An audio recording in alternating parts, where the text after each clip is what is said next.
الشيطان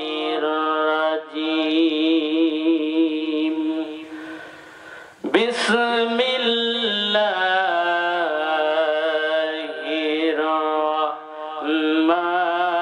الرحمن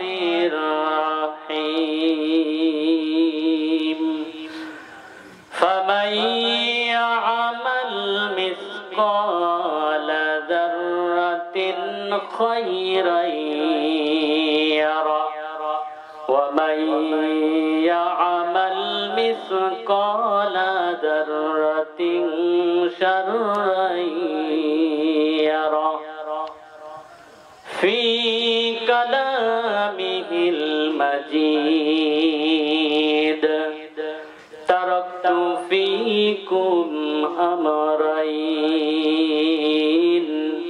لن تضلوا ما إحداهما فتذكر إحداهما الأخرى إن الله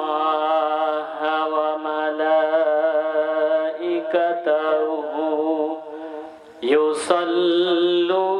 يصلون على النبي يا أيها الذين آمنوا صلوا عليه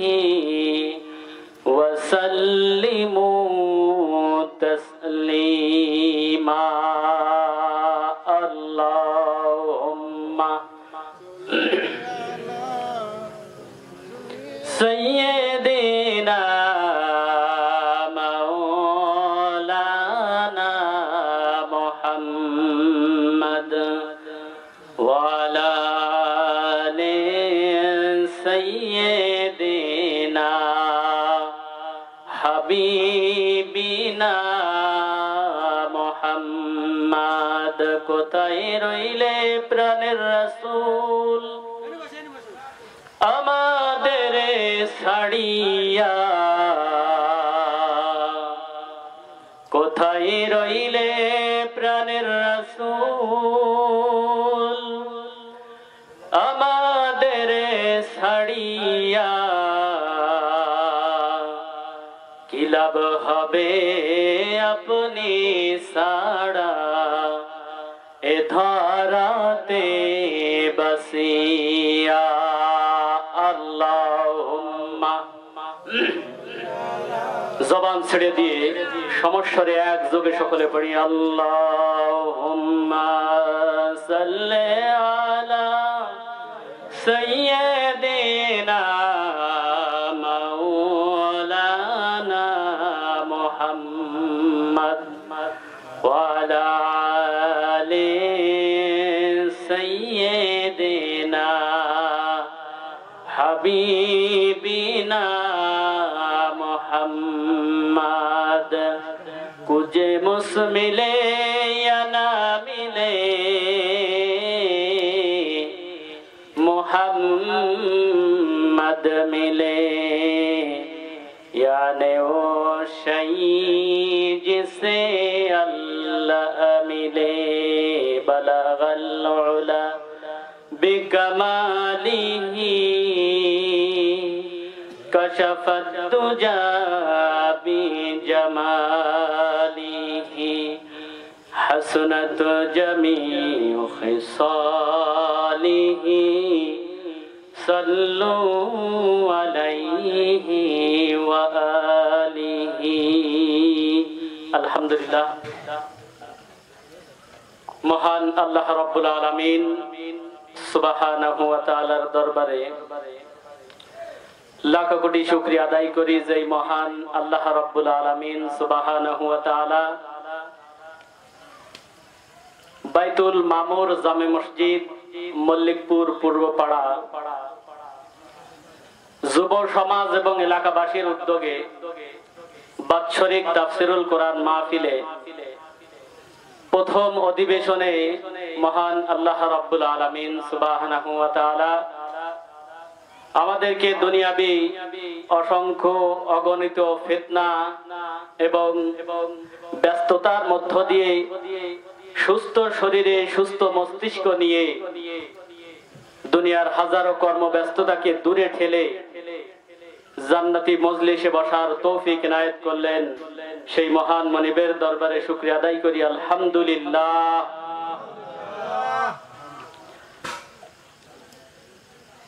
সবে সন্ধ্যা হলো, আমরা এত তাড়াতাড়ি যেন ঘুমিয়ে না পড়ি। আমরা এখানে এসেছি তাফসীর শোনার জন্য, কথা ঠিক না? তাফসীর মানে খুলে ধরা, ঢাকনা দিয়ে কোনো জিনিস ঢেকে থাকা জিনিস যেমন ভিতরে দেখা যায় না, কোরআনের ভিতর আল্লাহ রাব্বুল আলামিন আমাদের জন্য কি কি কি নসিহত, কোথায় কিভাবে করতে হবে, কোন কাজ করতে হবে এবং কোন কাজটি ছাড়তে হবে, এটা কোরআনের ভিতর আল্লাহ রাব্বুল আলামিন পরিপূর্ণভাবে দান করলেন। সকলে বলে আলহামদুলিল্লাহ। এজন্য এই কোরআনটাকে বলা হয় মুকাম্মাল লিজামি হায়াত,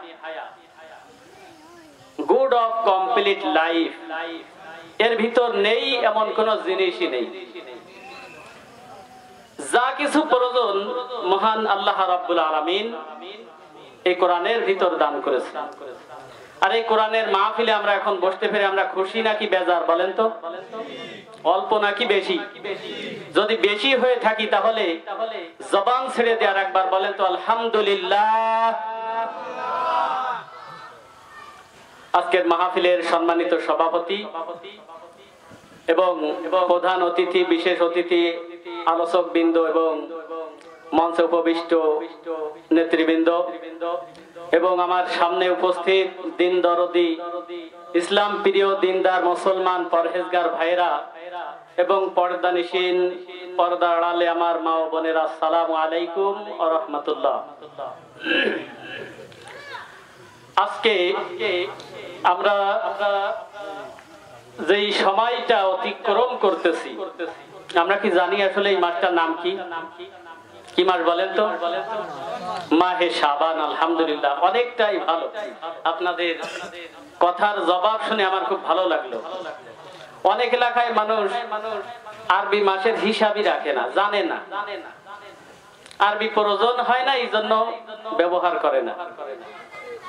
কিন্তু এটা জেনে নিতে হবে যে আল্লাহর ভাষা আরবি, ফেরেশতারা আরবি ছাড়া কিন্তু কিছু বুঝবেও না। আপনি কবরের ভিতর কি প্রশ্নের জবাব দেবেন,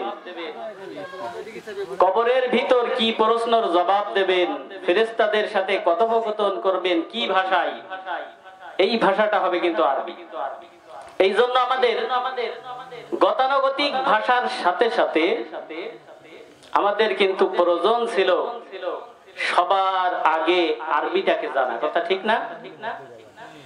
কিন্তু সেইটাকে আমরা একেবারেই বেমালুম ভুলে গেছি, খবর রাখি না। যদি রাখতাম তাহলে সামনে আমাদের কি মাস আসতেছে বলেন তো? রমজান শরীফ। এই রমজান শরীফের ইস্তেকবাল করার তৌফিক আল্লাহ রাব্বুল আলামিন আমাদের দান করুন, সকল বলি আমিন। আজকের যেই আলোচনাটি আমি করতে চাই, আল্লাহ রাব্বুল আলামিন যদি তৌফিক দান করেন, সেটা হলো সূরা জিলজাল। এই সূরাটি ধারাক্রম অনুসারে এই সূরাটি ৯৯তম সূরা। পবিত্র কোরআনে কারিমের ভিতর আল্লাহ রাব্বুল আলামিন ১১৪টি সূরা দিয়েছে, এটা আমরা জানি না সকলে।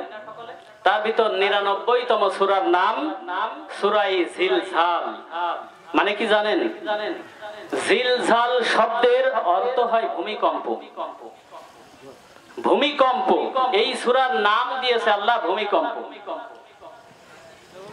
এই সূরার নামটি আল্লাহ ভূমিকম্প এজন্যই দিলেন, এই সূরার ভিতর কিয়ামতের বর্ণনা, কিয়ামত কিভাবে শুরু হবে তার বর্ণনা আল্লাহ রাব্বুল আলামিন এই সূরার ভিতর তুলে ধরেছে, বলেন সুবহানাল্লাহ।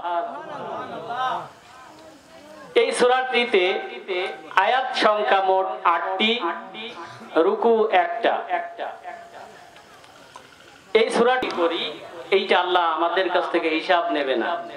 যেমন মিথ্যা কথা বলি, পরচর্চা করি,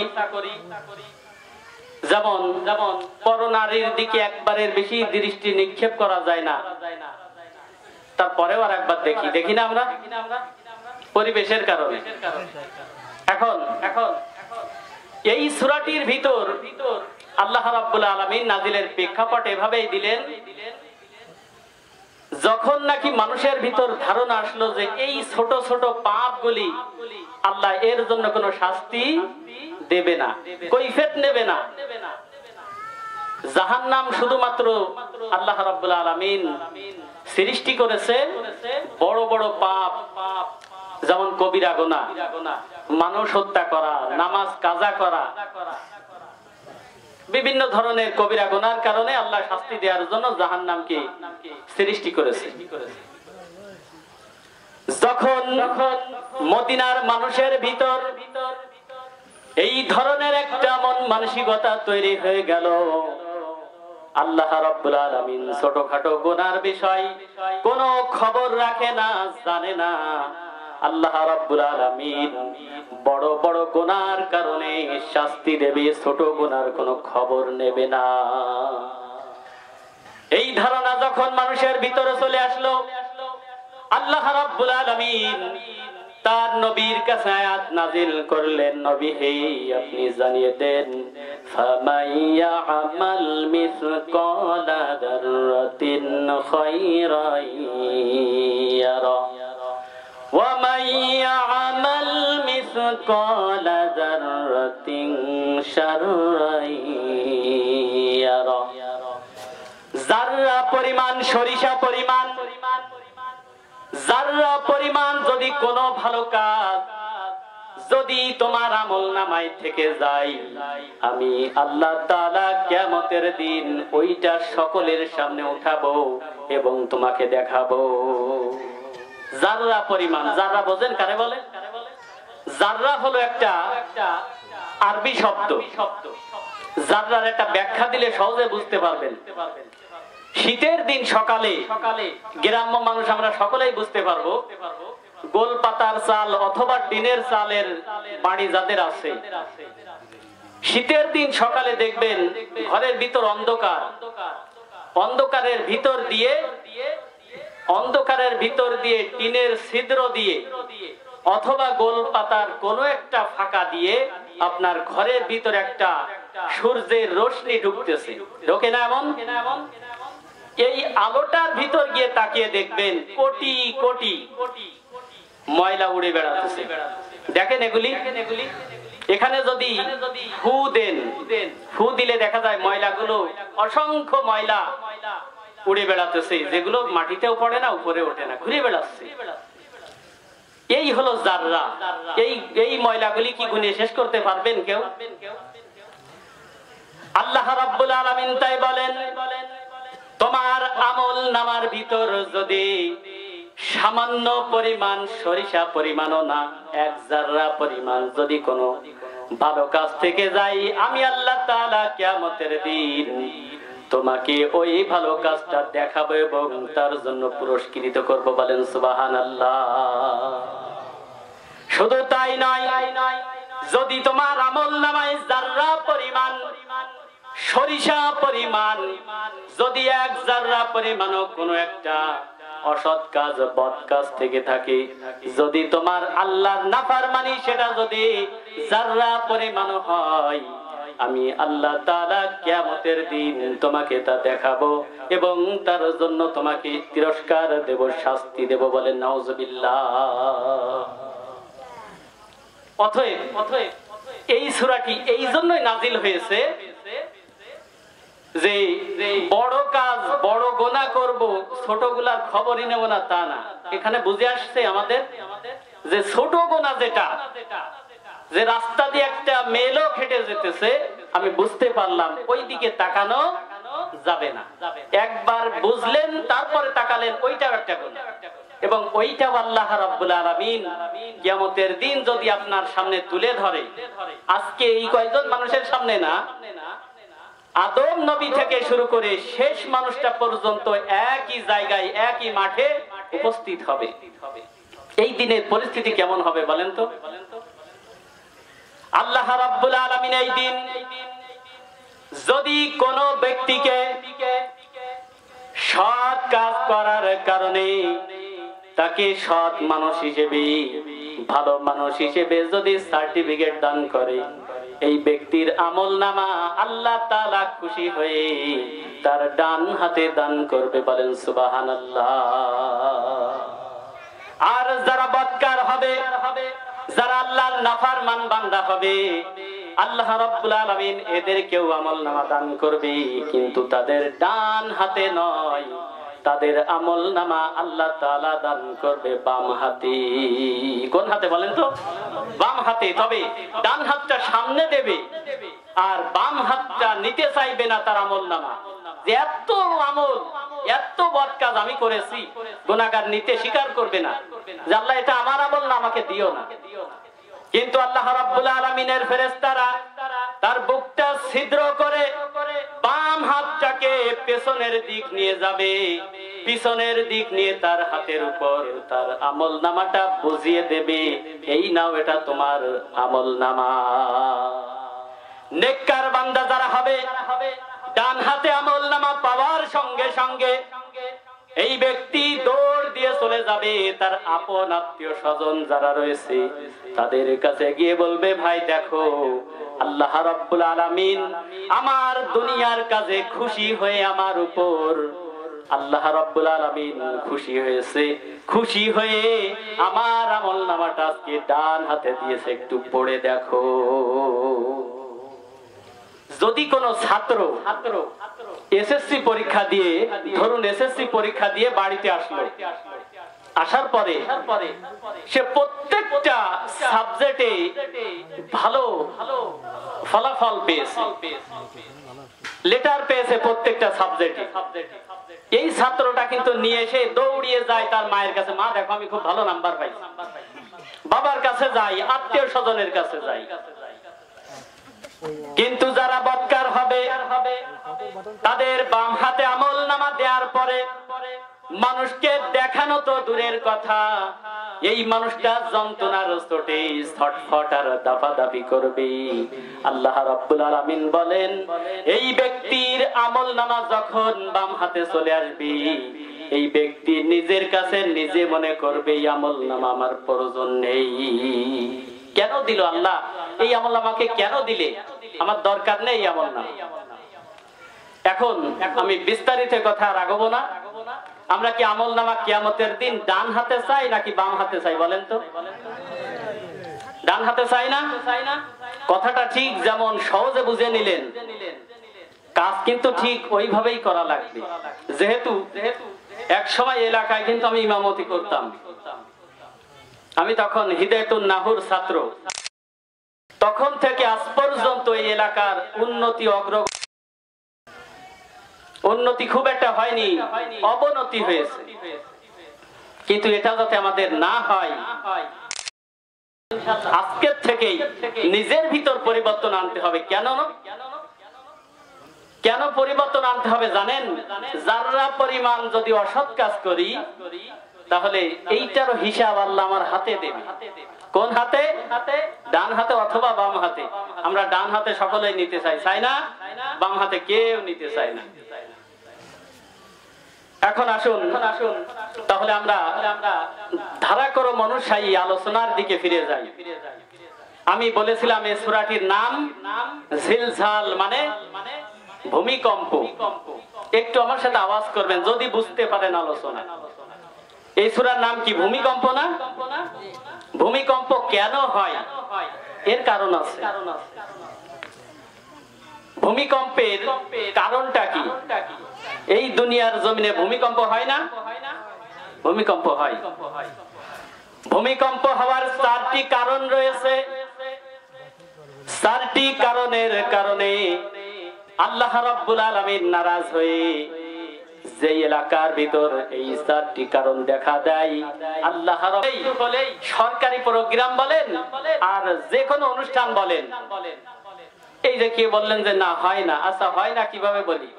তাহলে এই যে ডিজে বাজাতি আমার বাড়ি তো নদীর কুলি, এ কি ফেরেশতারা আসে আসমানের? হ্যাঁ, এইটাই ভালো। যদি হিন্দুরা বাজায় আলহামদুলিল্লাহ, এলাকার লোক ভালো, খুব ভালো। তাহলে তৃতীয় নাম্বার গুণ হবে কি? নাচানাচি করা, অশ্লীল নাচ। পুরুষ মহিলা একসাথে নাচানাচি করে। বলতে পারেন হুজুর আমরা নাচানাচি করি না, আমরা দেখি। হয় এমন? কি করে দেখি? এই দেখেন, এই জায়গাতে হেঁটে যান, যে কয়টা চার দোকান আছে, টিভি আছে না? এই টিভিতে কি আপনার বউ নাচে নাকি আপনার মেয়ে নাচে? যাদের নাচ দেখতে পারেন, আপনার স্ত্রী নাচলে দেখেন, সমস্যা নেই। কিন্তু এই যে টিভির ভিতর নাচতেছে আর আপনি হা করে ঘুরে দেখতেছেন, এ তো এই হচ্ছে কি জেনার আর একটা গুনাহ। এই নাচানাচি করা যাবে না, দেখা যাবে না। এরপরে চতুর্থ নাম্বার, অশ্লীল গান। অশ্লীল গান আছে আমাদের সমাজে, অনেক আছে। আমি যদি বলি অনেক বলতে পারবো অশ্লীল গান। একদিন আমরা এশার নামাজ পড়ে সালাম ফিরিয়ে কেবলই বসেছি, মানে নদী দিয়ে যাচ্ছে, এত জোরে বক্স বাজাইছে যে নামাজ যদি চলতো তেমন ছুটে যেত নামাজ। পরিবেশটা এমন হয়ে দাঁড়িয়েছে। আমি এক মসজিদে নামাজ পড়তে দাঁড়িয়েছি, আমার পাশে একজন মুরব্বী, তার পকেটে একটা মোবাইল আছে। নামাজ যখন এক রাকাত শেষ হয়েছে, এই মুরব্বীর পকেটের মোবাইলের কাছে দুম্বা চলে দুম্বা চলে দুম্বা চলে শুরু করে দিয়েছে। এই যে মসজিদের ভিতর দুম্বা চালালো, ওই মুরব্বী একা চালাচ্ছে দুম্বা, কিন্তু নামাজ সকলের কি হয়েছে বলেন? হয়, নামাজ হয়। এই যে অশ্লীল গান, যেই আল্লাহর ওলির পকেটে এই দুম্বা চলে বাজে, এই আল্লাহর ওলি আল্লাহু আকবার কই দাঁড়ায় আছে, খবরই নেই। পুরো মসজিদ ধরে সবাই নামাজ নষ্ট হয়ে যায়, অথচ মুরব্বীর খবর হয় না। মুরব্বী টের পাচ্ছে না, দাড়ি ফাঁকা মুরব্বী। নামাজ শেষে মসজিদ থেকে বেরিয়ে বললাম, মুরব্বী এই বয়সে এখনো দুম্বা চালান? এই হতেছে সমাজের পরিবেশ। তাহলে ভূমিকম্প হবে না কেন? আমরা একটু জিকির করি, লা ইলাহা ইল্লাল্লাহ, জোরে।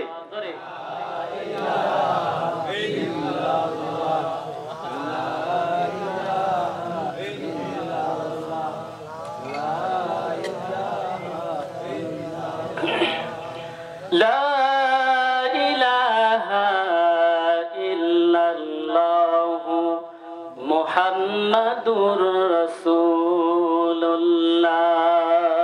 সাল্লাল্লাহু। এতক্ষণ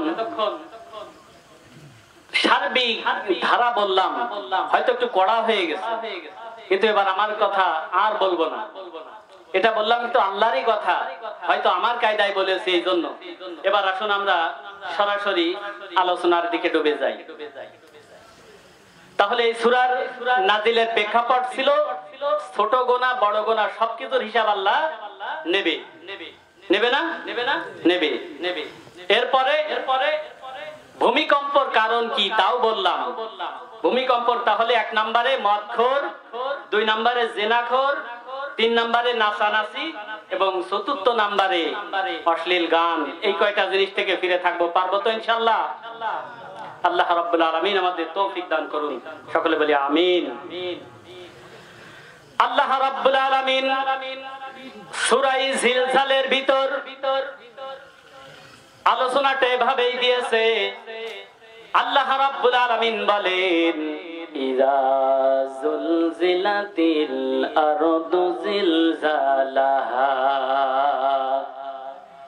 পৃথিবী যখন, নবী হে, পৃথিবী যখন প্রবল ভাবে ঝাঁকুনি দেয়া হবে, এই পৃথিবীটাকে একটা ঝাঁকুনি দেয়া হবে, এমন জোরে একটা ঝাঁকুনি দেয়া হবে, যেই ঝাঁকুনির চোটে এই পৃথিবীর ভিতর যা কিছু রয়েছে সবকিছু মুহূর্তের মধ্যে মেসাকার হয়ে যাবে, লন্ডভন্ড হয়ে যাবে।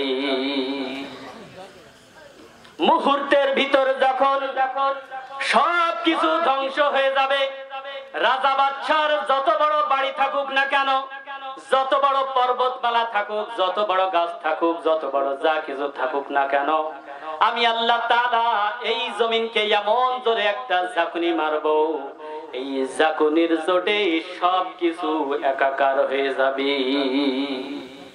তখন যত বড় রাজা থাকুক, বাদশা থাকুক, যত ক্ষমতাধর মানুষ থাকুক না কেন, তার এই সময় কিন্তু আর কোন ক্রমেই সে টিকে থাকতে পারবে না। আল্লাহ রাব্বুল আলামিন বলেন পরিস্থিতিটা এমন হবে, এমন একটা ঝাঁকুনি দেব, ঝাঁকুনি দেওয়ার সাথে সাথে এমন একটা ভূমিকম্প তৈরি করব, এই ভূমিকম্পে এই মাটি এমন ভাবে কেঁপে উঠবে, এই মাটির ভিতরে যা কিছু রয়েছে, মাটির উপরে যা কিছু রয়েছে, একবার সব কিছু মেসাকার হয়ে যাবে, লন্ড ভন্ড হয়ে যাবে, কিছুই ঠিক থাকবে না। এই যত বড় বিল্ডিং দেখেন, যত বড় টাওয়ার গুলি দেখেন, যত বড় ক্ষমতাধর দেখেন, যত বড় সম্পদশালী দেখেন না কেন, আল্লাহ রাব্বুল আলামিন বলেন যখন আমি প্রথম ইসরাফিলের সিংহার বাঁশিতে ফু দিতে বলবো, এই জমিনটা এমন ভাবে ঝাঁকুনি দেবে, ঝাঁকুনির চোটে সব কিছু একাকার হয়ে যাবে। যখন ঝাঁকুনি হবে, গর্ভবতী মা, যেই মা তার 1 মাস, 2 মাস, 3 মাস, গর্ভের বয়স কারো 8 মাস, কারো 10 মাস, এইভাবে যাদের গর্ভের ভিতর সন্তানগুলি রয়েছে, পরিস্থিতিটা এমন নাজুক হবে, এমন খারাপ অবস্থা হবে, যখন এই ভূমিকম্প শুরু হয়ে যাবে, ওই মা যার 4 মাস, 5 মাস, 6 মাস বয়স, যার পেটের ভিতর কমপক্ত পর্যন্ত বাচ্চা রয়েছে, 2 মাস এখনো রক্তপিণ্ড আকারে, এই মায়ের গর্ভ থেকে মুহূর্তের মধ্যে সন্তান ডেলিভারি হয়ে যাবে। এই জাহান্নামের ভয়ে এমন ঝাঁকুনি দেবে, স্তন্যধারিণী মা, যেই মা তার সন্তানকে, দুধের বাচ্চাকে দুধ দেয়, এই মা তার কোলের বাচ্চাকে দূরে ফিকে ফেলে দিয়ে দৌড়ানো শুরু করে দেবে। সকলে পাগলের মতন ছোটাছুটি করবে যে কি হলো। আল্লাহ রাব্বুল আলামিন বলেন এমন একটা ঝাঁকুনি দেব, এই ঝাঁকুনির চোটে যখন মানুষের সব কিছু লন্ড ভন্ড হয়ে যাবে, আল্লাহ রাব্বুল আলামিন তারপরে বলেন ওয়া আখরাজাতিল আরদু আসকালাহা, সেদিন সব কিছু ভেঙে চুরে মেসাকার হয়ে একাকার হয়ে যাওয়ার পরে, ওয়া আখরাজাতিল আরদু আসকালাহা, পৃথিবী যখন তার আপন রবের কুদরতে ঝাঁকুনির পরে মেসাকার করে দেওয়ার পরে, এরপরে দেখা যাবে ভারসমূহ, পৃথিবীর মাটির নিচে যেই ভারসমূহ আছে, ওয়া আখরাজাতিল আরদু আসকালাহা, বের করে দেবে। সেদিন মাটির নিচেই যা কিছু লুকায়িত আছে সব বেরিয়ে যাবে।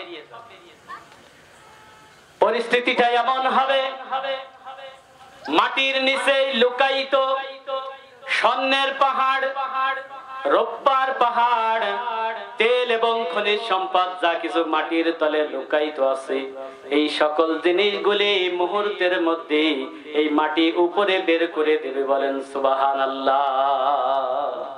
এগুলো দেখানোর জন্য সবকিছু বেরিয়ে যাবে, মানুষ দেখতে পারবে যে হারে এই চোর যে ব্যক্তি চুরি করে খেত, চোর চিন্তা করবে আল্লাহ রে, সোনা তো পায়ের নিচে দিয়ে গড়াগড়ি খাই, টাকা পয়সা মাটির উপর দিয়ে গড়াগড়ি খাই, রূপার পাহাড়গুলি, স্বর্ণের পাহাড়গুলি, তেলের খনিগুলি, আল্লাহ হীরা জহুরাত সব তো আজকে পায়ের নিচ দিয়ে গড়াগড়ি খাই, কেউ তো ধরে না ব্যাপার কি। এই সবগুলি বেরিয়ে গেছে, কারণটা কি? কেউ তো নেয় না, আজকে ভাবে গড়াগড়ি খেতেছে, নেয় না কেন? অথচ এই যে টাকা পয়সা দেখতেছি, এই যে স্বর্ণ দেখতেছি, রূপা দেখতেছি, যা কিছুই দেখি না কেন, এই সম্পদের জন্য চুরি করতাম, চুরি করে মানুষের হাতে অনেক দিন পিটানি পর্যন্ত খেয়েছিলাম, ডাকাতি করতাম, সন্ত্রাসী করতাম, সরকারের পক্ষ থেকে যদি কোনো টাকা তিরান হিসেবে, আমি তো চিনি না ওই এলাকা, বলেন এমন হয়, এমন হয়। এই শ্রেণীর মানুষগুলি ওই দিন যখন নাকি তাদের সম্পদগুলি পায়ের নিচ দিয়ে গড়াগড়ি করবে, আফসোস করবে আর বলবে আল্লাহ গো, এই সম্পদের জন্য এত কষ্ট করেছি, মানুষের কাছে পেশি কথা, মানুষের কাছে জুলুম অত্যাচার পর্যন্ত হয়েছি, তবুও নিজে সম্পদশালী হওয়ার জন্য, টাকার মালিক হওয়ার জন্য, ক্ষমতাধর হওয়ার জন্য এমন কোন পন্থা নেই যেই পন্থাটা আমি ব্যবহার করি নাই। এমন কোন পন্থা নেই যেই পন্থা আমি চেষ্টা করিনি যে এটা আমার ভিতর রাখা যায় কিনা, কি করে আমি বড় লোক হতে পারি। আজকে সেই সম্পদ আমার পায়ের নিচে গড়াগড়ি খায়, কেউ নেয় না। কারণটা কি? ওয়াকালাল ইনসানু মালাহা, মানুষেরা বলবে আরে মানুষ পাগলের মতন ছোটাছুটি করতেছে, মাটির নিচে লুকায়িত সব সম্পদ বেরিয়ে এসেছে, এমনটা হতেছে কেন? ওয়াকালাল ইনসানু মালাহা, এমন করতেছে কেন আজকে? এ তো কোনো সময় হয় না। মাটির নিচে থেকে সব বেরিয়েছে, কেউ নেয় না। পার নিচে গড়াগড়ি খায়, কেউ নিচ্ছে না। কারণটা কি? ইয়াউমাইযিন তুহাদ্দিসু আখবারাহা, সেদিন কেউ নেয় না। মানুষ তো অবাক হয়ে যাবে, কি রে এত সম্পদ, যার জন্য দুনিয়ায় মার খেলাম, বেশি কথা শুনলাম, এত কষ্ট করেও সম্পদশালী হওয়ার জন্য এমন কোন পন্থা নেই ব্যবহার করিনি, আর আজকে সেই সম্পদই ঘুরে বেড়াই, অথচ নেয় না। কারণটা কি? ইয়াউমাইযিন তুহাদ্দিসু আখবারাহা, শুধু বের করে দেবে না, ইয়াউমাইযিন তুহাদ্দিসু আখবারাহা, সেদিন এই জমিন বর্ণনা করবে। আরে একটা বার লক্ষ্য করেন, সেদিন যদি এই জমিন তার বৃত্তান্ত বর্ণনা করা শুরু করে দেয়, কোথায় যাবে? সেদিন এই জমিন বলতে থাকবে জাকুনি দিয়ে বের করে দিয়েছি, সব কিছু বেরিয়ে গেছে, বেরিয়ে যাওয়ার পরে অবাক হওয়ার কিছু নেই। এই জমিন এবার একের পর এক বর্ণনা দিতে থাকবে, বলবে আল্লাহ এই তো সেই নেতা যার কাছে 10 কেজি ওজনের স্লিপ দিয়ে তাই এলাকার লোক পায়নি।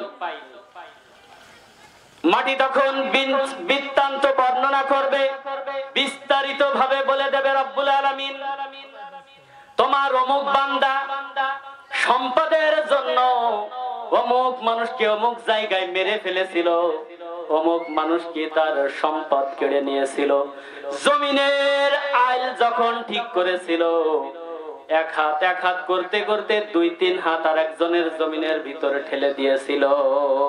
হয় এমন? এটাও হয়। তাহলে আল্লাহ কি করে জানে বলেন তো? এটা আল্লাহ অনেক আগেই বলে দিয়েছে, এটা হবে। এই জন্যই আল্লাহ আগে থেকেই জানিয়ে দিয়েছে যেটা তোমাদের মাঝে হবে। আপনি যদি স্বীকার নাও করেন, প্রয়োজন নেই স্বীকার করার। এই মাটি যদি বর্ণনা করে রব্বুল আলামিন অমুক দিন রাতের বেলায় তোমার অমুক বান্দা অমুকের ঘেরে বিষ দিয়েছিল, তাই কি না? অমুকের ঘেরে জাল টেনে মাছ তুলে নিয়েছিল, রাতের বেলায় সকলে ঘুমিয়েছিল, তোমার এই বান্দা রাতের বেলায় না ঘুমিয়ে মানুষের বরজের পান চুরি করেছিল, মানুষের গোয়ালের গরু চুরি করেছিল, মানুষের ঘরে সিং খুঁজে সম্পদ চুরি করেছিল। আল্লাহ গোর সকল জায়গায় যা কিছু করেছিলেন আল্লাহ তাআলার সামনে এই জমিন বর্ণনা করে দেবে। সেদিন যতই চেষ্টা করেন পালানোর কোনো রাস্তা নেই, সাবধান হয়ে যান। সেদিন জমিটা ঝাঁকুনি দিলে তো বেরিয়ে যাবে, বেরিয়ে যাওয়ার পরে মানুষ অবাক হয়ে যাবে, কি ব্যাপার এমন করতেছে কেন, মানুষ পাগল হয়েছে কেন, ছোটাছুটি করে কেন। এরপরে যখন মানুষ অবাক হয়ে যাবে আল্লাহ তখন বলে খালি অবাক হইও না, দাঁড়াও সামনে আরো বলতেছি। এই মাটি, যেই মাটির উপরে তোমরা দাঁড়িয়ে যা করতেছো সব সেদিন দেখতে পারবে। সেদিন যদি আমরা দেখতে পারি যে ঘন্টার পরে ঘন্টা অমুকের দোকানে বসে টিভি দেখেছিলাম, নাচানাচি গা গাই হইচই আড্ডা দিয়েছিলাম, তাস লুডো এইসব কিন্তু হারাম খেলা না, এইসবও খেলেছিলাম, এই যদি এই মাটি যদি বর্ণনা করে দেয় তখন মানুষের সামনে লজ্জাটা কেমন হবে একটাবার চিন্তা করেন। বৃদ্ধ বয়স হয়ে গেছে, বাবার বয়স, এই লোকটাও বসে টিভি দেখে, তার ছেলেটাও বসে এক জায়গায় টিভি দেখে, দেখে না? এই টিভিতে যে অশ্লীল নাচগুলি দেখায়, নৃত্যগুলি দেখে, একা একা দেখলে তো একাই গোনা করলো, কিন্তু লজ্জা বেহায়া যদি না হয়, বেলজ্জা যদি না হয়, বাপ আর ছেলে এক জায়গায় কি করে দেখে? বাপের বয়সে একটা ছেলে বসে আছে, সেখানে বাপ গিয়ে কিভাবে বসে? বসে না? আমি কি বেশি বললাম? এটা করবেন আর করবেন, আজকের থেকেই তওবা করেন, অন্যথায় আমার ভালো লাগবে না, এই মাটি বলে দেবে। কবে বলবে? যেদিন মানুষ সব একাকার হয়ে যাবে, এক জায়গায় উপস্থিত করে সকলের সামনে বলবে যে আল্লাহ তোমার অমুক বান্দা অমুক সময় নামাজের সময় হয়েছিল, নামাজের সময় ইচ্ছা করলে নামাজ পড়তে যেতে পারতো, কিন্তু তোমার বান্দা নামাজ পড়তে না গিয়ে তোমার এই বান্দা অমুক জায়গায় বসে আড্ডা দিয়েছিল ঘন্টার পর ঘন্টা। আল্লাহকে আমি সাক্ষী দিতেছি, তাকে তুমি জাহান্নামে পাঠিয়ে দাও। সেদিন জাহান্নামী হতে হবে। আল্লাহ রাব্বুল আলামিন আরো বলেন, যারা নেককার বান্দা হবে, যেটুক সময় দুনিয়াবি কাজে ছিল ওই সময় অতিক্রম করেছে, এরপরে যখনই একটু সময় পেয়েছে সাথে সাথে আল্লাহর বান্দা মসজিদে গিয়েছে, 5 ওয়াক্ত নামাজে তার হাজিরাটা মসজিদে দিয়েছে। আল্লাহ রাব্বুল আলামিন বলেন, কিয়ামতের দিন এই মসজিদ তাদেরকে সাক্ষী দেবে এবং জান্নাতি করেই তাই নিয়ে যাবে। বলেন সুবহানাল্লাহ। এখন মসজিদের সাক্ষী নেবেন নাকি চায়ের দোকানের টিভির সাক্ষী নেবেন? বলেন তো, সাক্ষীটা দেবে কে? এই জমিন দেবে, মাটি দেবে। সেদিন পালানোর কোনো জায়গা নেই। আজকে কেউ না বললেও না চেষ্টা করলেও হয়তো আপনার সম্পদ আছে, হয়তো আপনার ক্ষমতা আছে, কেউ বলার সাহস পায় না, কিন্তু মাটি যদি বলে দেয় সেদিন কেউ পালাতে পারবেন না। এমন সম্পদশালী অনেক ছিল যাদের সম্পদগুলি হিসাব করার জন্য, সিন্ধুকের চাবি বহন করার জন্য কয়েকটা উট ব্যবহার করত। এই মানুষ কি আছে এখন?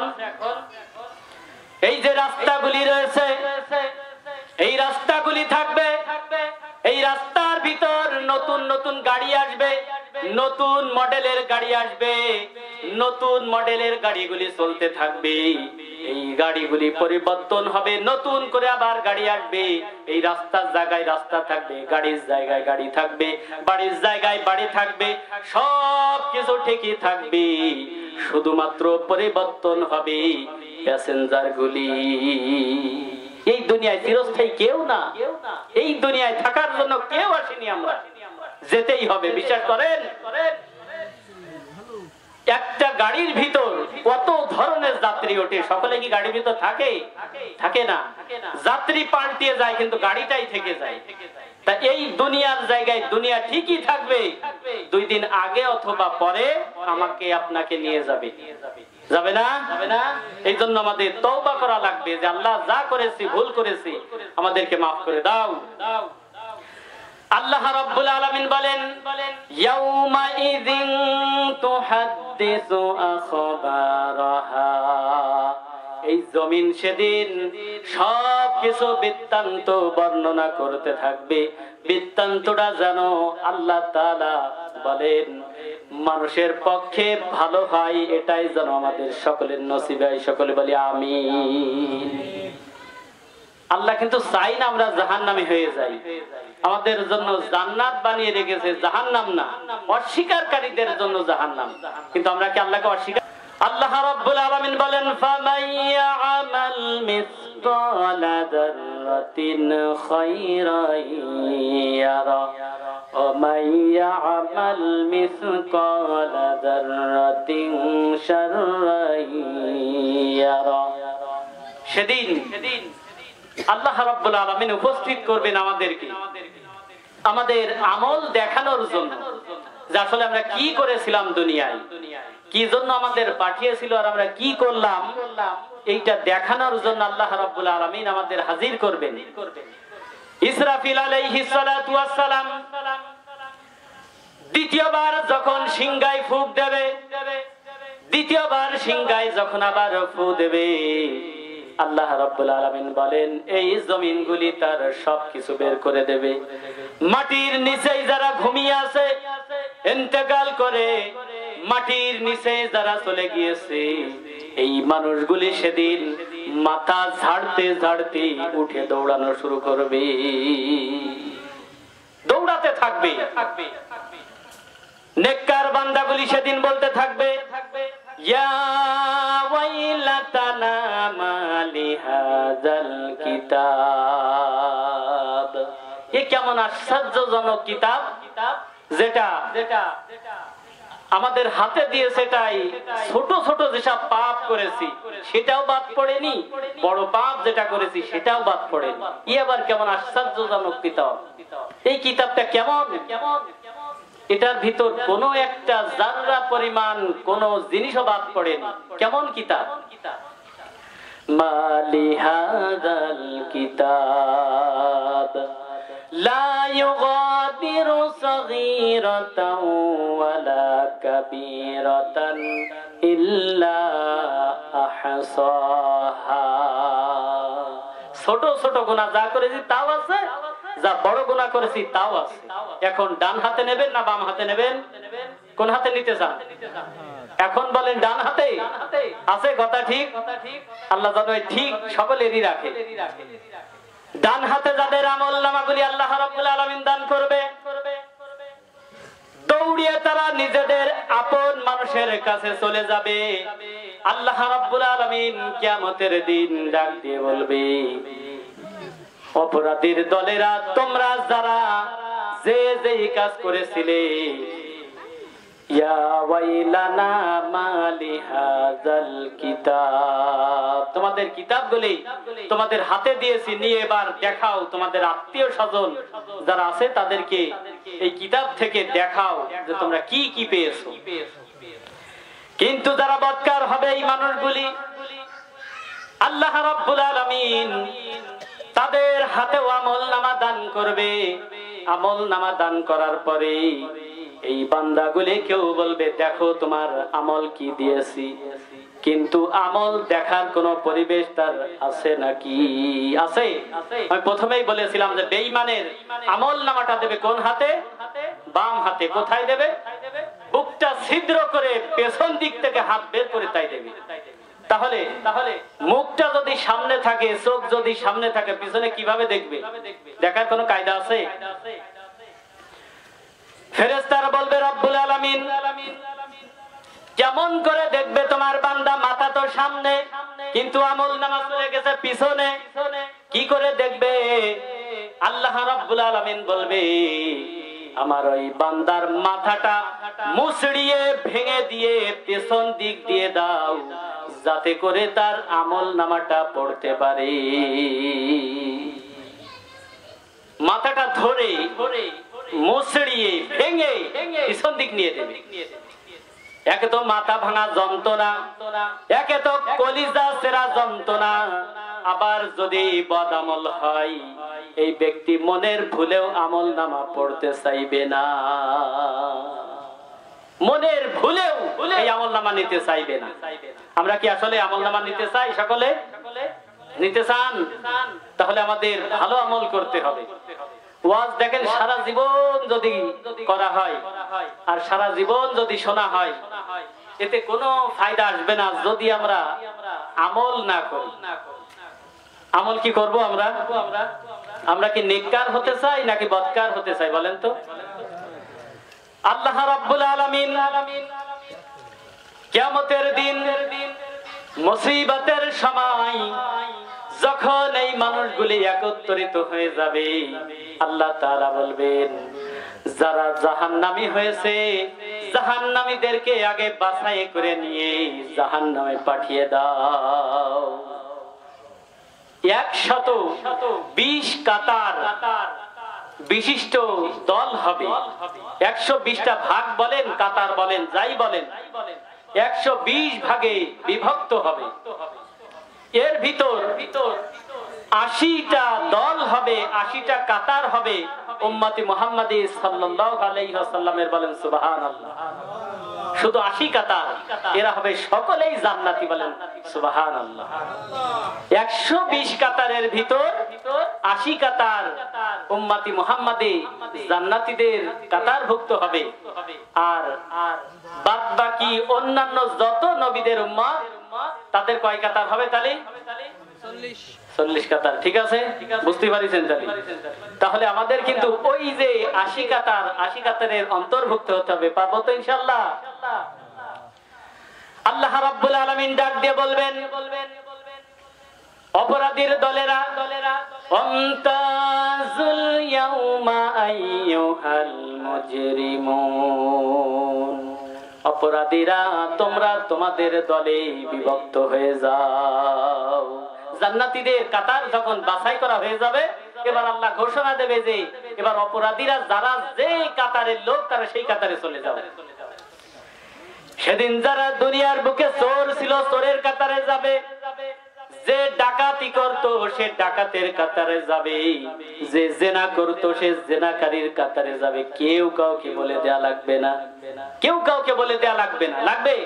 বলে দেয়া লাগবে? কারণ কাউকে বলে দেয়া লাগবে না তুমি চোর ছিলে, তুমি ওই কাতারে যাও। আল্লাহর ঘোষণা হওয়ার সাথে সাথে এই ব্যক্তি সাথে সাথে এসে কোন দলের অপরাধী বেঁচে চলে যাবে সেই দলে।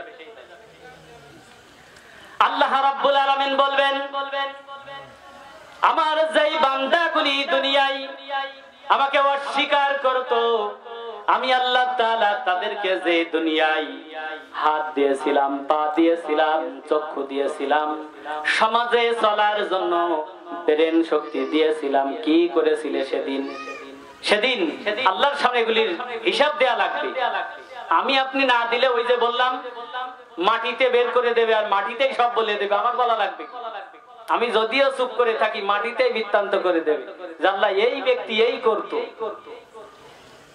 এখন কিয়ামতের দিন আদম নবী থেকে শেষ মানুষটা পর্যন্ত যদি একত্রিত হয়, এই মানুষটা তার ভিতর যদি চোর সাব্যস্ত হয়, লজ্জা হবে না? কেমন লজ্জা হবে বলেন তো? কেউ যদি শ্বশুর বাড়ি এলাকায় চুরি করে ধরা খায়, লজ্জা একটু বেশি করে না? আর সেদিন শ্বশুর, জামাই, আত্মীয় স্বজন, এলাকার মোড়ল মাতব্বার, ধনী গরিব ফকির সব এক জায়গায়, এদিন লজ্জাটা কেমন হবে একবার চিন্তা করেন। ছোট্ট ছোট্ট গুনাহ করি হুজুর, বড় পাপ করি না, সেদিন ছোট গুনারও যেমন শাস্তি হবে বড় গুনারও ছাড় হবে না, সব গুনার শাস্তি হবে। কিয়ামতের দিন আল্লাহ রাব্বুল আলামিন অসংখ্য অগণিত মানুষের ভিতর, লক্ষ লক্ষ কোটি কোটি মানুষের ভিতর যখন মানুষগুলি একত্রিত হয়ে থাকবে, এই মানুষের ভিতর থেকে যখন বলবে অপরাধীরা তোমরা নিজেদের দলে অন্তর্ভুক্ত হয়ে যাও, ওই দিন লজ্জা এবং ঘেন্নায় তাদের চক্ষুটা নিচের দিকে চলে যাবে। বলেন নাউজুবিল্লাহ। সেদিন লজ্জা করবে, ফিরে কিন্তু আবার ভালো হয়ে যাওয়ার সুযোগ নেই। মানুষ ইন্তেকাল করার পরে আর কিন্তু সুযোগ দেওয়া হয় না। হয় আর নতুন করে কেউ এসে সমাধান করতে পারে না। এই দুনিয়ায় নিজেকে সমাধান করতে হবে। বাঁচবনা যেহেতু একদিন না একদিন মৃত্যু হবেই, তাহলে পরকালের জন্য কিছু সামান তো গোছাতেই হবে, হবে না? ধরুন আজকের মাহফিলের ভিতর আমরা যত মানুষ বসে আছি এখানে যদি বলা হয় এখানে গোয়েন্দা বিভাগের লোক এসেছে, এখানে অপরাধী যারা তাদেরকে আমরা শনাক্ত করেছি তারা আলাদা হয়ে যাও, যারা এখানে জেনাকার তাদেরকে আমরা সার্টিফিকেট করে ফেলেছি, তাদের আমলনামা আমাদের হাতে চলে এসেছে, তারা আলাদা হয়ে যাও। লজ্জা কেমন হবে? মানুষের মধ্যে উঠে দাঁড়াতে আপনি পারবেনই না। পারবেন? আর সেদিন কি 2-4 জন লোক থাকবে? এই শত শত লোক থাকবে নাকি কোটি কোটি লোক? আল্লাহ রাব্বুল আলামিন তাই বলেন, যখন মানুষদেরকে আলাদা হয়ে যেতে বলা হবে, লজ্জা এবং ঘৃণা তাদেরকে এমন ভাবে চেপে বসবে, ওই মানুষটা মাথা উঁচু করার মতন সাহস পাবে না। লজ্জায় লজ্জায় মাথা উঁচু করে দাঁড়াতে পারবে না। আল্লাহ রাব্বুল আলামিন তাই বলেন, এই দুনিয়া কোন মানুষ চিরস্থায়ী ভাবে থাকতে পারেনি, আর তুমিও পারবে না। এই দুনিয়ায় 50, 60, 70 বছর, 80 বছর, সর্বোচ্চ 100 বছর, তার বেশি হলে সর্বোচ্চ 150 বছর, তার বেশি কেউ বাঁচে নাকি? বাঁচে আর কেউ? দেখা যায় 150 বছরের উপরে। তোমার যেহেতু মৃত্যুবরণ করাই লাগবে, তাহলে এই দুনিয়ায় থাকতে পরকাল তৈরি করে নাও। যদি এই দুনিয়া থেকে একটা বার চক্ষুটা বন্ধ হয়ে যায়, 1000 বার চেষ্টা করলেও কিন্তু তোমার সুবহানাল্লাহ। আর আমাদের